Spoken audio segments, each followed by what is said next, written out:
Hi, magandang araw uli sa inyo lahat, mga kaibigan, sa iba-ibang Kaigsunan. dako sa mundo. Ngunit ito ay inahanda para dyan sa mga kaibigan natin dyan sa Mindanao. Kaya sabihin ko, maayong adlaw sa inyo, mga kaigsunan. Ako'y natutuwa na magkasama ulit tayo ngayon. At pangilang araw na tayo ngayon? Pang-anim na leksyon na sa pag-aaral tungkol sa mga turo ng Diyos kung paano tayo magkaroon ng kaligtasan. At para maka-umpisa na tayo kagad, hihilingin ko muna sa aking misis ang pagbasa ng ating pundasyon ng teksto na gagamitin natin sa pag-aaral ngayon. Ang teksto ay makikita sa Matthew 28, 18 to 20. Mhm. And Jesus came and spake unto them, saying, All power is given unto me in heaven and in earth. Go ye therefore and teach all nations, baptizing them in the name of the Father, and of the Son, and of the Holy Ghost, teaching them to observe all things whatsoever I have commanded you. And lo, I am with you always, even unto the end of the world. Okay, Amen. tayo muna dyan. Okay, salamat.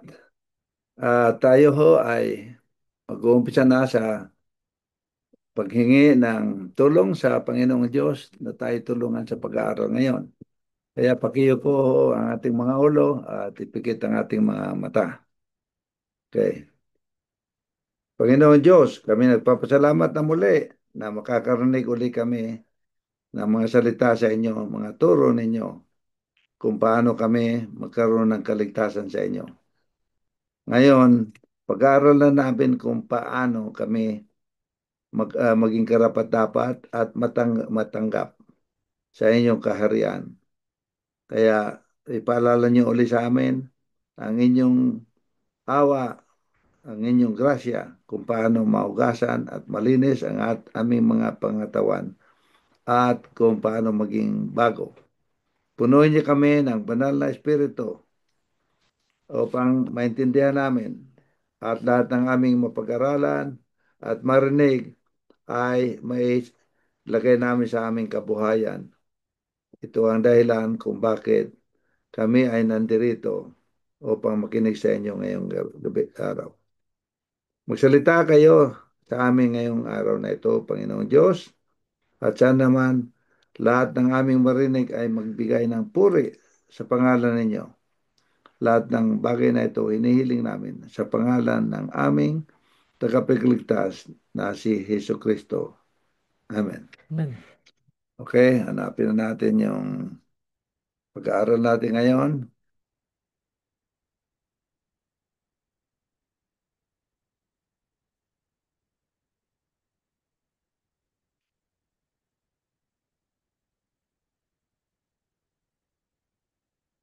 Okay. Ang pag-aaral natin ngayon, paano ba tayo matanggap? Paano ba tayo matatanggap sa kaharian ng Diyos? At kung sa English naman dito, what the Bible teach about how to become, paano tayo maging membro ng banwaan ng Diyos.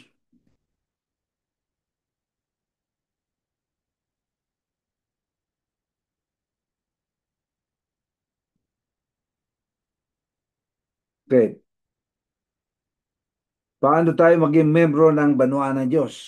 Ito, bibigyan tayo ngayon ng instruksyon kung paano tayo maging karapat-dapat na maging membro ng banwaan ng Diyos. Ang sabi sa Efeso 4:5, isang Diyos, isang panampalataya at isang bautismo. Yan ang kailangan natin. Isang Diyos lamang, isang panampalataya at isang paraan ng pagbibinyag. Ngayon, ano ang sinabi ng Diyos tungkol sa bautismo? Isang paraan lamang. Ang maraming tao na nag-imbento ng iba-ibang klase na pagbinyag. Yung iba na sabi nila, yung i-sprinkle na lang, yung patatalsikin yung mga tubig. Yung iba naman, bubuhusan, at yung iba naman, ah, infant baptism, yung maliit na bata, bibinyan ka na, kahit wala pang kaalam-alam, hindi naman natuturuan pa.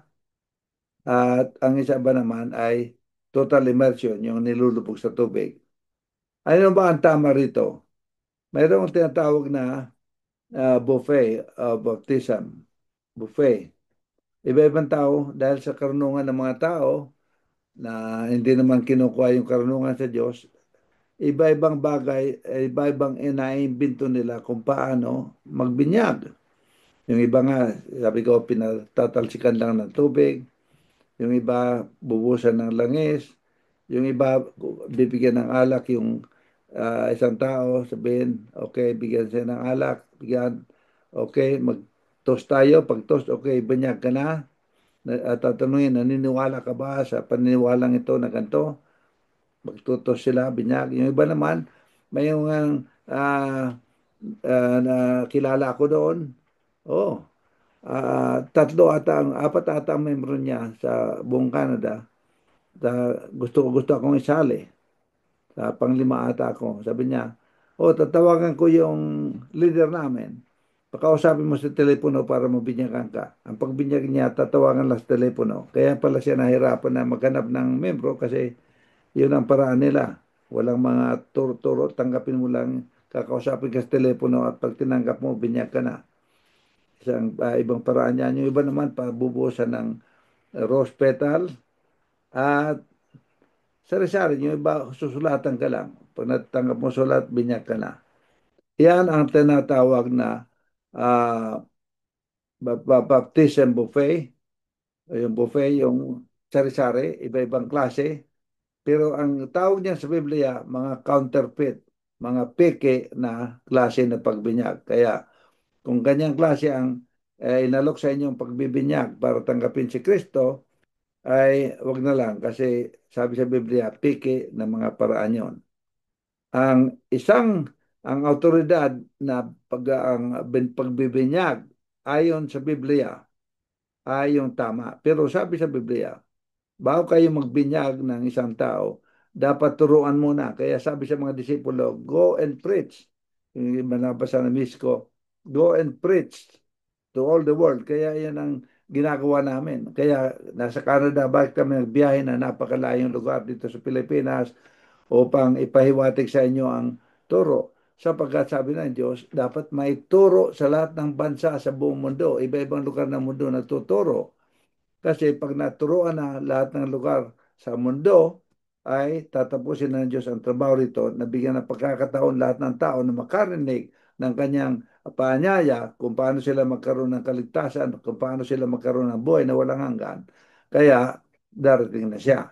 Okay, turuan muna. Bago nyo binyagan, turuan muna. Kaya kailangan nasa mga edad na sila na mga, sabihin natin mga 7 taon, 8 taon, 10, 12, pwede na yan kasi natuturoan na yan. Alam na nila kung ano ang gusto nila, medyo pwede na turuan. Wala tayong karapatan na baguhin yung tinuturo na paraan ng Diyos. Paano ba si Jesus Christ bininyagan, si Kristo? Siyempre, nandito sa lupa upang magbigay ng ehemplo. Kaya nagbigay siya ng example kung paano bibinyagan yung mga tao na tatanggap sa Kanya. Ang unang-una, alam natin na si Kristo ay nabinyagan siya doon sa ilog na tinatalong na Jordan, doon sa Israel, Jerusalem. Okay? At sa Jerusalem, ano na doon? Maraming tubig doon. Nakapunta na kami roon. Nung punta ko roon, maraming nagpapabinyag doon. Kasi sabi nila, dito rin binyagan si Kristo. Pero nakita namin yon lugar na yon. Ngayon, sabi sa Matthew 3:13 hanggang 17, dumating si Jesus sa Galilea, Jordan, pumunta kay Juan at nagpabinyag siya. Sabi nga ni Juan, hindi ako dapat ang magbibinyag sa iyo, dapat bibinyagan mo ako. Pero sabi ni Kristo, dapat mabinyagan ako upang matupad itong aking mission dito sa lupa. Ano nangyari nung binigyan si Kristo? Mayroong bumaba na isang kalapate at isang kalapate at nakarinig ng boses mula sa langit at ang sabi, "This is my beloved son." Ito ang anak ko. At tayo, anak ng Diyos tayo lahat. Pero we are uh, adopted children of God. Adopted. Ang Diyos may isang anak lamang na tinatawag begotten Son of God. Yan si Jesus Christ. Kaya may nagsasabi diyan na, kung may nagsabi diyan na siya anak siya ng Diyos, kapatid niya si Jesus, hindi totoo yun. Ang kapatid, totoo sa paniniwala. Pero ang Diyos, isa lang ang anak, at si Jesus Christ at tayo, mga adopted children of God. Okay? Ang tunay na anak ay si Jesu Kristo. Ngayon, kaya ito ang nangyari kay Jesucristo nung binilikan siya, mayroong bumaba na kalapate. Yung kalapate yun, nag-anyong kalapate, yun ang sinasabi ng Holy Spirit. Kaya kung kayo ay tanggapin si Kristo at binyagan, ang regalo sa inyo ng Diyos ay yung Espiritu Santo upang makakasama ninyo at uh, bibigyan kayo ng guidance palagi, yung tuturuan kayo sa pag-iisip ninyo, nakikiusap sa inyo sa isip ninyo kung medyo natutokso kayo, babagabali ng isip ninyo kung medyo gagawa ka ng kasalanan upang kung maaari pipigilan ka para wag mong gawin. Kaya nagbibigay ng konsensya sa inyo. Pwede kang makinig sa kanya o pwede kang hindi makinig. Pag hindi ka makinig, siyempre dalawa lang naman yan. Makinig ka sa turo ng Diyos, kay Diyos, o makinig kay Satanas o sa espiritu ni Satanas. Kasi may espiritu rin si Satanas, yung tinatawag na evil spirit. Kaya ano ang paraan na pagbinyag ayon sa Biblia? Ayon sa Biblia, yung ibig sabihin ng baptiso, ibig sabihin ilubog sa tubig, ilubog, baptiso. Ang sabi diyan, baptized in the river Jordan. Doon bininjakan si Kristo. Anong diyan? Juan 3:23, maraming tubig doon. Hindi sila pupunta sa maraming tubig kung bibisikan lang naman, sprinkle lang naman ng tubig. Kaya sabi sa Mateo 3:16, si Yesu Cristo went up straightway out of the water. Nung matapos siyang binyagan, lumabas siya sa tubig. Kaya nanggaling sa tubig. Acts 36 nakalagay, they came into a certain water, nagpunta sa tubig. Acts 3, Gawa 3, 38-39, they went down both into the water. Kaya bumaba sila pareho sa tubig. Kaya alam natin na pumunta sa maraming tubig. And then they came out of the water. Kaya maliwanag na ang pagbinyag na tinuro ni Kristo pupunta sa maraming tubig at lulubog sa tubig, bababa sa tubig, lulubog sa tubig at saka lalabas sa tubig. Ganyan ang ibig sabihin. Kaya yan ang retrato ng tungkol sa pagbinyag. Yan, binababa sa tubig. Okay? Yan ang tamang pagbinyag. The way disciples interpreted the command, sabi, buried. Ang dahilan kung bakit lumabas tubig, kasi ito nagsisimbolo ng tatlong bagay. Tatlong bagay. Isa, paglibing, at saka pagtanim, paglibing, at saka paglabas uli. Ibig sabihin,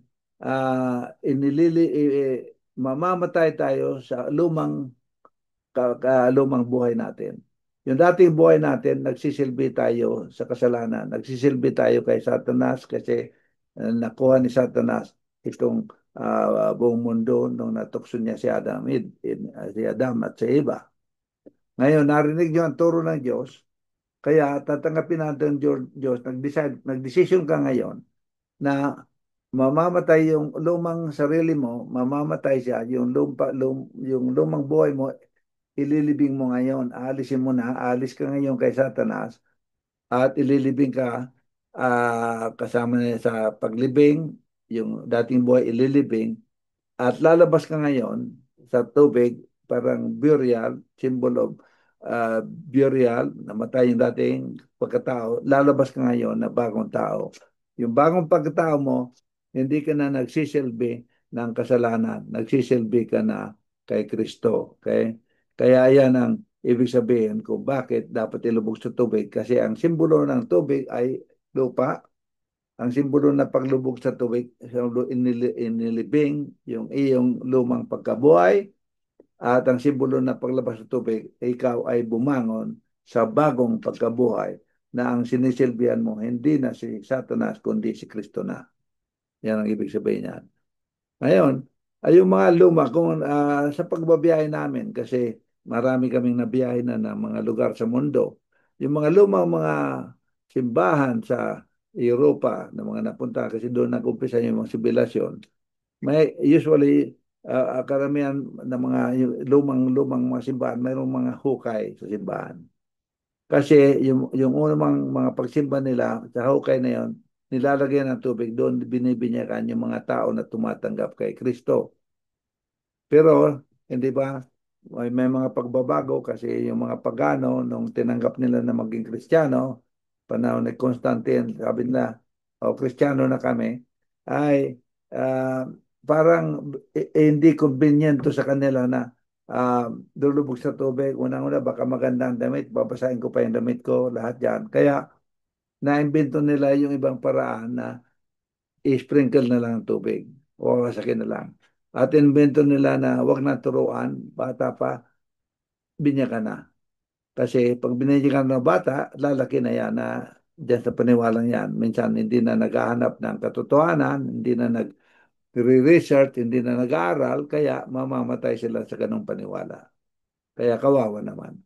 Kasi yan ang gustuhan ng kaaway, wag na maligtas ang tao. Kaya tinuro niya itong mga lahat ng mga peke na turo, mga panlilin lang. Baptisma, kaya karamihan ng mga simbahan, ng mga lumang simbahan, may mga hukay at ginagamit na para binyagan ng mga tao. Kaya tulad nga na nabanggit ko, ano ang ibig sabihin ng pagbinyag? Baptized into Christ's death. Yung parang yung ginaya natin yung simbolo na pinakita ni Kristo na namatay siya, okay? Nilibing yung tubig, parang libing lupa, yan, simbolo ng lupa, at saka raised in the newness of life. Inilabas uli, pagbangon, na bago ng pagkabuhay.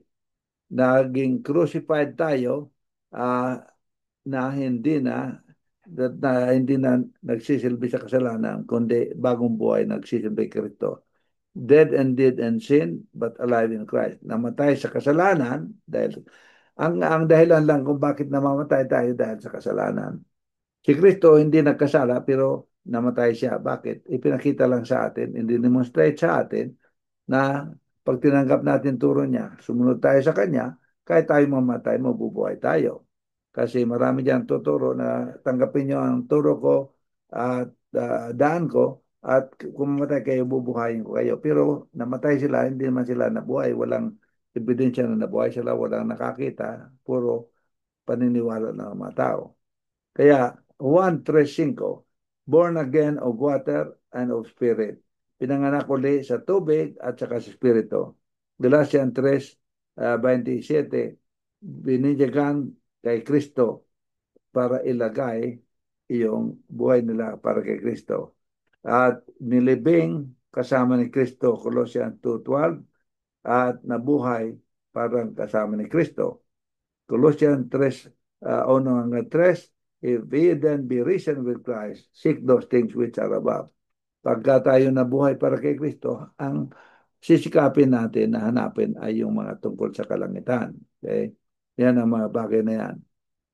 Ngayon, kaya establish na natin na ang talagang tamang pagbinyag na tinuro ni Kristo, binigay example ni Kristo ay immersion, yung inililubog sa tubig. Sabi diyan, deep enough, tubig deep enough para mailubog tayo. Any baptism than immersion, anumang pagbibinyag na hindi ganitong paraan ay lumalabag sa kanyang utos na karagayan, breaks his command. The word baptism comes from Greek word baptizo, which means deep under or submerged in water. Kaya, ang sabi, kung sino man ang maniniwala at nabinyagaan, siya ay ililigtas. maliligtas. At yung hindi magpabinyag at hindi maniwala ay they will be damned. Magpapasama sila kay Satanas sa impyerno. Yan ang pangako ng Diyos. Ngayon, may tanong dyan. Kaya ang paraan sa kaligtasan natin, dapat mabinyagan tayo para matanggap tayo sa kaharian ng Diyos. At kung hindi tayo matanggap, sa Biblia, wala akong alam na sinabi na nagkatanggap sa kaligtasan na hindi nabinyagan. Lahat nabinyagan. Pero may isang ehemplo dyan. Bakit yung magnanakaw doon sa cross hindi nabinyagan? Alam mo, nung araw, pagka ikaw isang kriminal, nakagawa ka ng labag sa kautos sa labag sa utos ng bayan, sa batas ng bayan, ay pinapako sa cross. Ngayon, binabasag ang kanilang mga paa, mga buto, para hindi na makababa doon na sila mamamatay. Okay. Ang sabi diyan, yung tumanggap kay Kristo sa doon sa cross ng kapako, hindi ba dalawang nakaro, sabi ng isa, oh, kung ikaw ay anak ng Diyos, save mo na, isalba mo na ang sarili mo. Yung isa naman, sabi kay Diyos ay uh, ito nga walang kasalanan na napako kasama natin. Okay? Tapos naniniwala siya na si Kristo ang tagapagligtas. Kaya sabi niya, Kristo, pag ay isama, pwede ba isama mo rin ako sa iyong kalangitan? Sabi ni Kristo, sa oras na ito, ikaw ay kasama ko na. Ngayon, hindi naman ibig sabihin na nagpunta na sa langit siya. Kasi si Kristo, ilang araw pa siya na nandito sa lupa, hindi naman siya umakyat. Kaya in prinsipyo, katulad ng libawa, mayroon akong vapor na papunta sa kabilang isla, na sigurado yung vapor na yan hindi lulubog makakarating doon. May lumapit sa akin, pwede bang isama mo ako roon? Sabi ko, ngayon mismo, nandoon ka na sa kabilang isla. Ibig sabihin sa prinsipyo. Hindi naman ibig sabihin na nandoon na kami. Kaya ganun nangyari. Kaya yung magnanakaw na yon, hindi na binyagan, pero bakit ligtas siya ayon sa turo ng Biblia? Sapagkat, ang sabi ni Kristo, hindi naman niya ipagagawa, inaasahan na magagawa ng isang tao yung imposibleng gawin. Imposible sa taong yon na makababa para mabinyagan. Pero sabi sa pagbabasa niya ng isip ng tao yon, kung yung tao yun nakababa pa sa cross, ang unang gagawin niya ay magpapabinyag. Kasi yan ang parang requirement upang ipakita na tinatanggap natin si Kristo. Kasi po nagpabinyag ka, parang confession, public confession na pinakikilala mo, sinabi mo na tinatanggap mo si Kristo, sinasabi mo, yung para pinapahayag mo sa mga kilala mo, kaibigan mo na, para kay Kristo ka na, hindi ka na alipin ng kasalanan. Kaya, yan ang dahilan. Ngayon, kaya ang pagbinyag na iba-ibang klase, maliban sa paglubog sa tubig, ayan ay kasama yan sa tinatawag na devil's buffet, yung paraan na hindi tinuro ni Kristo, tinuro ng kaaway. Kaya alam natin kung paano si Kristo bininyagan, siya ay bininyagan sa maraming tubig doon sa ilog na Jordan. Ngayon, ang tanong dyan, hindi ba yung mga disipulo ay binago nila ang pagbinyag? Wala nakalagay sa Biblia na sinabi na binago ng mga disipulo yung pagbinyag. Ang katunayan niyan, si Felipe, nung bininyagan niya yung eunuch, ang ginawa nila, nagpunta rin sila sa tubig at bininyagan niya sa maraming tubig. Okay? Para yung sila lumubog sa tubig. Nagpunta sa maraming tubig. Ngayon, since Jesus and disciples baptized by immersion, sino ang nag-introduce ng iba-ibang paraan na pagbinyag? Ang sabi sa Mateo 15:9, in vain, ako'y nasasaktan ng damdamin dahil marami mga tao na nagtuturo ng mga turo ng mga doktrina na hindi ko itinuro, hindi itinuro ng Diyos. Kaya ang Diyos, bahala na ang Diyos sa kanila. Hindi ako magbibigay ng husga sa kanila, pero hindi ba? Diyos na ang bahala. Kaya siya ang humahawak ng balan. Kaya pero ang sabi niya, doon sa mga nagsusuwail, sa mga tinuro niya, iyan ay madarating sa kanila ng mga parusa. Earnestly contend for faith that was once delivered to the saint. Ngayon, maraming mga misguided, yung mga naloko ng kaaway na nagtuturo ng ibang mga turo na hindi tinuro ni Kristo. Hindi ba? Yung mga pinag-aralan natin yung ibang mga turo. Yung pagsimba ng ibang araw, hindi Sabado. Ibang turo yon, hindi kay Kristo yon. At yung pagbinyag ngayon, may mga turo na hindi katulad tinuro ni Kristo. Ngayon, ang tanong diyan, bakit natin nilalabag ang mga turo na tinuro ni Kristo dahil sa ating mga tradisyon? Minsan sinusunod yung tradisyon. Hindi ba importante ang turo ni Kristo kaysa sa tradisyon? Ano dapat ang gagawin ng tao bago siya binyagan? Ang sabi, magpunta kayo, dapat turuan muna. Turuan muna bago binyagan. Kasi pag hindi naturuan, bibinyagan, bali wala yun. Walang alam yung tao. Kailan maturuan. Katulad ng para mag-aaral ka, graduation gusto mo maging engineer, dapat mag-aaral ka. Hindi naman sabihin, oh, engineer ka na walang turo. Wala kang alam. Kaya lahat ng bagay ay dapat ituro mo na para nasa isip mo talaga kung gusto mong tanggapin o hindi. Kasi binigyan tayo ng Diyos na power of choice. Paturuan mo na tapos ang pangalawa, believe, maniwala dapat sa tinuro sa iyo. Kung naniwala ka, pwede ka nang magpabinyag. At ang pangatlo, dapat mag-repent. Hingi tayo ng tawad sa mga kasalanan na nagawa natin kasi lahat ng tao nagkasala. At sabi na sa Diyos, ako ngayon, ibibigay ko buhay sa inyo at ako tatalikuran ko na yung pagsilbi kay Satanas, pagsilbi sa ng kasalanan. At sikapin ko, magkakasala ka pa rin, pero ibig sabihin ko, na-realize mo na tuwing nagkasala ka, nandiyan si Kristo, hingi kang tawad. Hindi yung babaliwalain na lang na sige ang gawa ng kasalanan na hindi na yung tawad. Ibig sabihin, kung sa boxer ka, natumba ka, na knockdown, tatayo ka ulit at lumaban ulit. Ganyan, repent and yung re-repent, magbabanig yung buko, bagong buhay. Ngayon, ano ang ibig sabihin ng pagbinyag? So nga nasabi ko, mamamatay sa lumang pagkabuhay at mabubuhay sa bagong pagkatao na magsisilbi na kay Kristo.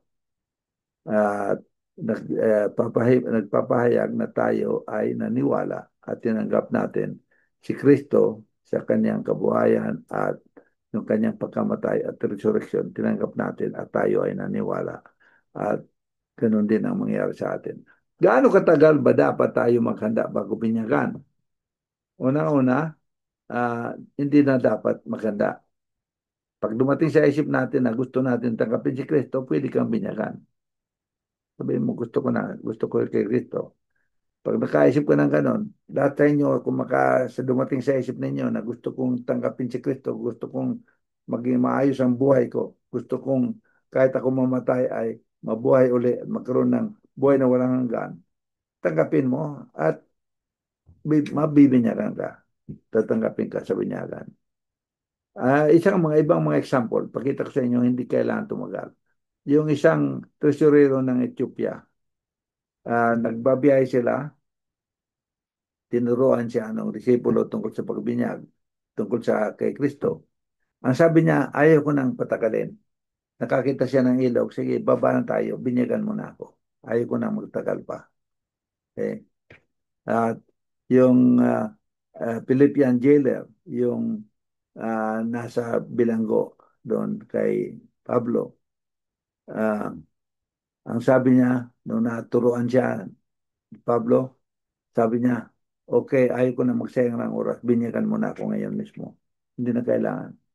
Si Saul, di ba, inuusig niya yung mga tao ni Kristo at nakarinig siya ng boses, bakit mo ako inuusig? Bakit mo ako pinipersecute? Sabi sa kanya at nabulag siya. Kaya nung bulag siya, hindi siya makapagbabinyag. Pero pinadala sa kanya ah, nagpadala ng isang disipulo si Kristo upang turuan siya.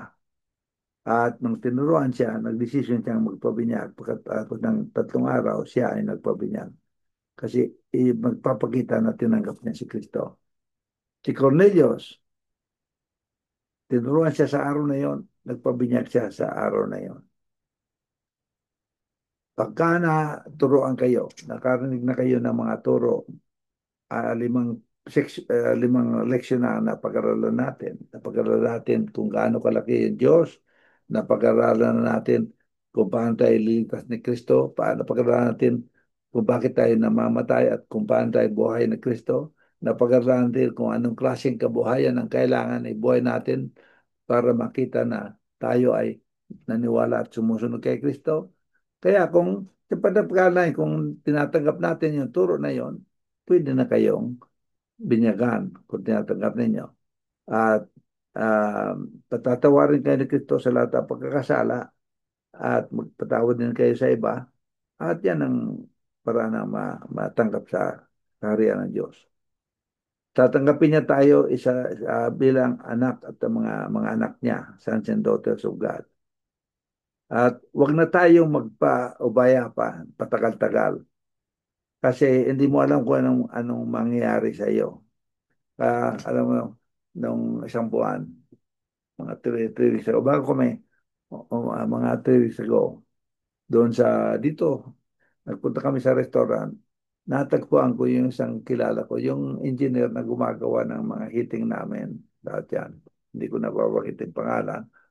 Pero natagpuan namin sa restaurant, kumakain din.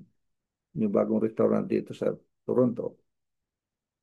Ngayon, matagal ko na yung inaalok ng Bible study. Palagi niya sinasabi sa akin, saka na, mag-aaral ulit tayo. Ngayon, nagkita kami.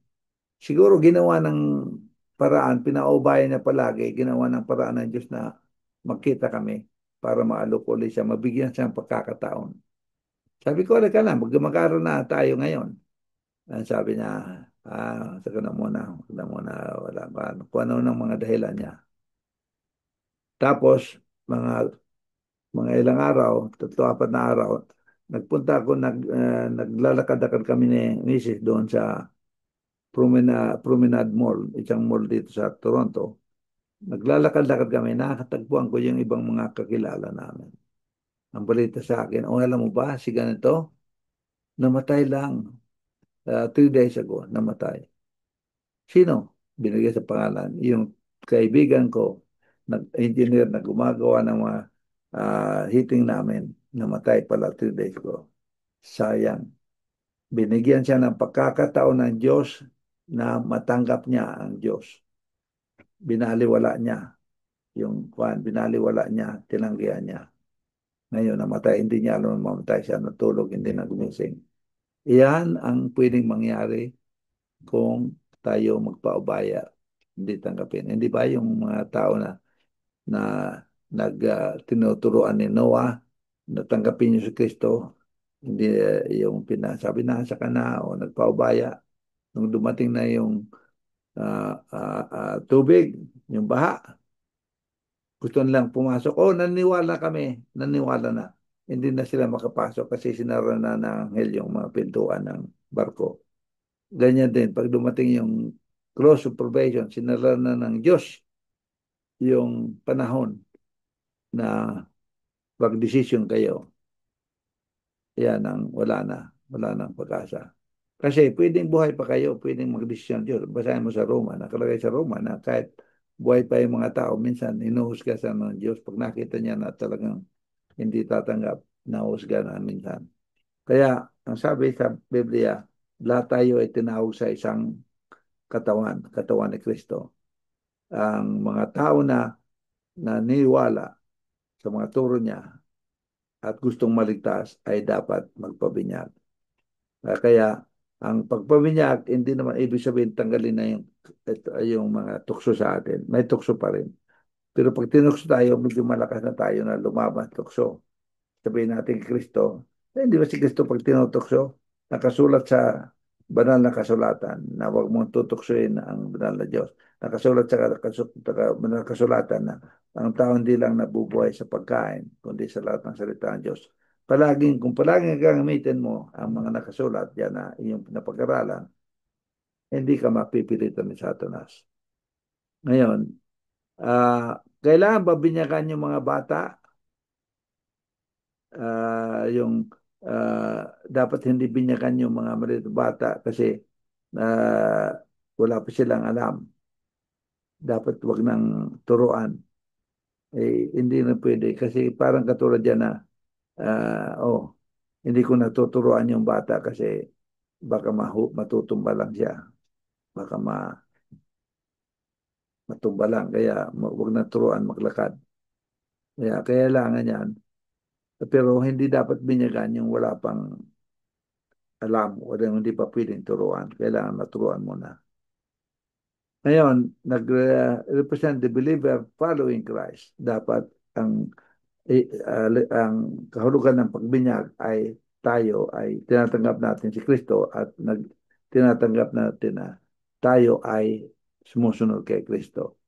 Pagka mayroon kang willing mind, yung willing yung isip mo at saka puso mo, ay pwede ka ng binyagan. Ngayon, ang tanong dyan, hindi na muna ako magpapabinyag kasi baka maghulog din ako sa kasalanan. Parang sinabi yan na, huwag mo natin turuan yung bata na maglakad kasi matutumba lang yan. Magkakasala ka, pero ang pagkakaiba nga, kasi pag bininyagan ka, ang regalo ng Diyos sa iyo, yung Espiritu Santo, kaya medyo mas matibay ka ng kaunti. Hindi ka pababayaan. Palagi kang babagabagin pag may kasalanan na dumating sa iyo. Kaya ang tendency mo, hingi ka ng tawad. Palagi kang ma-audio ka na hingin tawad. Kaya pag hiningi tawad, inaalis ng Diyos yung kasalanan mo. Iyan ang kabutihan. Kaysa naman na hindi ka binyag, walang nag-uudyok sa iyo na Espiritu Santong kasama mo. Kasi sabi ng Diyos, I will be with you till the end of time. Kahit sa lahat ng panahon, ako'y sasama sa iyo. Kaya, bakit pa kayo maghihintay? Kayo ay tumayo na at tanggapin ang tawag ng Diyos upang mabinyagan, sabi niya. Ngayon, isoma natin ang pinag-aralan natin ngayon. Si Pedro nag-preach na kailangan magpabinyag. Ang sabi niya, kung kayo ay nabinyagan sa tubig at hindi nabinyagan sa tubig at Espiritu Santo, hindi kayo makapasok sa langit. Nagbigay ng example, ng ehemplo ang Diyos pagbinyag. Maniwala tayo sa liwanag na binigay ng Diyos. Kung tayo ay nahiya, ikinahiya natin magpabinyag, ikinahiya ng Diyos, pagdating niya, tayo ay ikahihiya din niya. Marco 8:36. Para doon sa mga na umalis, matapos na naliwanagan kayo sa mga turo ng Diyos at binaliwala nyo at uh, tinalikuran ninyo yung mga turo na naliwanagan na ninyo sa isip ninyo. Ang sabi sa Hebrew 6:4 hanggang 16, yung mga taong ganyan, usually, hindi na sila nakakabalik. Alam nila ang turo, pero hindi na sila nakakabalik. Kaya maraming tao dyan na naturuan ng tama, pero hindi makadesisyon na sumama kay Kristo. Kasi noong una ay binaliwala nila. Kung tayo ay magkasala at matapos tayo maliwanagan, parang binaliwala natin yung sakripisyo ni Kristo sa atin para patawarin tayo at tanggapin tayo sa kanyang kaharian.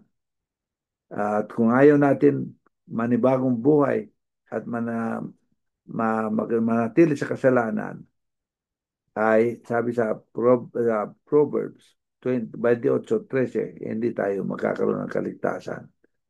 Kaya importante ito kung bakit dapat tanggapin natin Kristo. Ano dapat ang requirement? Tayo ay maturuan muna. Pag naintindihan natin at tinanggap natin, tayo ay dapat binyagan. Isang paraan lang ang pagbinyag, yung lubog sa tubig at tinatawag na immersion. Maraming tubig dapat ang kailangan At si Kristo, ganyan siya bininyagan. Tayo ay magtatapos na at malapit na matapos ang ating pag-aaral ngayon. At ako uli ay mananawagan sa inyo kung sino ba sa inyo ang gustong tanggapin si Kristo ngayon at tanggapin yung kanyang paanyaya upang magpabinyag. Ako'y ini, inaanyayaan ko uli kayo na tumayo at lumapit dito sa unahan, tanggapin natin si Kristo at si Kristo ay handa siyang tumanggap sa inyo. Pero darating siya, yung kanyang pagdating ay pinangako niya, hindi pwedeng baguhin yon. Kaya darating siya sa gusto at sa ayaw ninyo, darating siya. Ngayon, ang importante diyan, sa kanyang pagdating, nasaan ba kayo? Doon ba kayo sa grupo ng mga tao na sasalubong sa kanya na masaya sapagkat ililigtas niya at bibigyan ng buhay na walang hanggan? O doon ba kayo sa grupo ng mga tao na hindi tumanggap kay Kristo at mapapasama sa kanyang kaaway na Satanas at kanyang mga anghel at itatapon sa impyerno na tinatawag para tapusin na ang kanilang panggugulo dito sa lupang to. Pero ako inaanyayaan ko kayo ngayon na kumari tanggapin na ninyo si Kristo upang magkaroon tayo ng kaligtasan. Kaya ipapanalangin uli natin, ihilingin natin kay sa banal na Espiritu na turuan tayo pagpatuloy ang pag-alalay sa atin upang may may sama tayo palagi sa daan patungo sa kaligtasan at ipakiusap natin sa mahal na Diyos na ilipat yung ating pangalan sa pangalan ng buhay. Sapagkat nakalagay nga rito sa pahayag 13:8, nakalagay dyan. Ang lahat ng naninilaan sa lupa ay nagsisimba sa kaaway kay Satanas. At ang kanilang pangalan ay nasusulat sa aklat na ng kordero na pinatay na ang kanilang pangalan ay wala sa buhay na uh, itinatag upang ibigyan ng kaligtasan. Okay? Kaya yung hindi tatanggap kay Kristo ay ang pangalan nila wala sa buhay, wala sa mga taong ililigtas sa buhay na kapahamakan. Ngunit, pag tinanggap niyo si Kristo, sabi nga, ang paraan kung paano mailipat yung pangalan natin sa buhay ng kamatayan para sa buhay ng uh, na tatanggapin ni Kristo upang iligtas, bigyan ng buhay na walang hanggan. Tanggapin natin yung kanyang paanyaya sa pamagitan ng bautismo. Kaya kung nandito na lahat kayo, yung mga tumanggap kay Kristo, nandiyan kayo lahat, tayo ho, mananalangin na ngayon. Pakikiusap natin kay Kristo na yung inyong pangalan ay mailipat sa buhay, sa libro ng buhay. Kaya pakiyuko ho ang iyong mga mata, ang mga ulo amin, at pakipikit ang iyong mga mata at tayo ay mananalangin. Mapagmahal na Diyos, kami nagpapasalamat sa iyong mga turo sa amin, sa inyong mga salita. Natutunan na namin, naintindihan namin ang inyong mga turo. Naintindihan namin na mahal niyo kami at gusto niyo kaming iligtas. Naintindihan namin na gusto niyo gusto niyo tanggapin namin kayo sa lahat ng bagay, lalo na sa bautismo. Sapagkat yung bautismo yan ay nagpakakilala na gusto namin baguhin ang aming buhay, na hindi na kami nagsisilbi sa kamunduhan o sa inyong kaaway, kundi magsisilbi na kami sa inyo. Tulungan niyo kami, Panginoon Diyos. Hugasan niyo ang aming mga katawan. Baguhin niyo ang aming isipan. Baguhin niyo ang aming ah, mga galaw, lahat yan. At ilayo niyo kami sa mga tukso at yung dating kabuhayan namin na ang sinisilbihan ay yung kaaway at kasalanan, hindi kayo. At sa bagong pamumuhay namin, gusto namin na magsilbi sa inyo. Sana naman itong mensahe na aming narinig sa linggo ito ay mananatili sa aming mga isipan at mga puso at maitanim ng malalim upang hindi mawala. At sa mga turong to ay makapag-guide sa amin, makakaturo sa amin palagi, makapagpapaalala sa amin na sa inyong lubos na pag-ibig na gusto niyo talaga kaming isama sa inyong kaharian. Samahan niyo na kami sa aming pag-iwahiwalay ngayon. Gusto namin na kayo ay magpatuloy sa amin o inyong mga anghel at kami ay may tago, may taguyod at may preserve para sa inyo, para sa kaligtasan.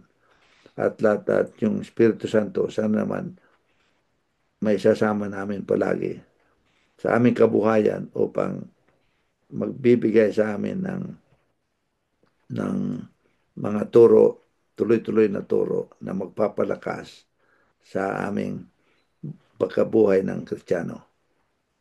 Panginoon Diyos, ipagpatawad ang aming mga pagkakasala sa inyo at linisin kami at tanggapin ang aming pagtanggap na ng mga turo ninyo at kahit na sa binyagan at gusto namin na makasama sa inyo hanggang sa dulo ng sa katapusan ng buhay namin sa mundong to at kahit doon sa kalangitan at sa bagong lupa kami ay iyong makasama. Ito ang aming hinihiling sa pangalan ng aming tagapagligtas na si Yesu Kristo. Amen. Salamat mga kaigsunan. Maraming salamat. At tatapusin natin ang pag-aaral ngayong gabi. At may isang may isang bisis pa tayo magkikita upang mag-aral ulit.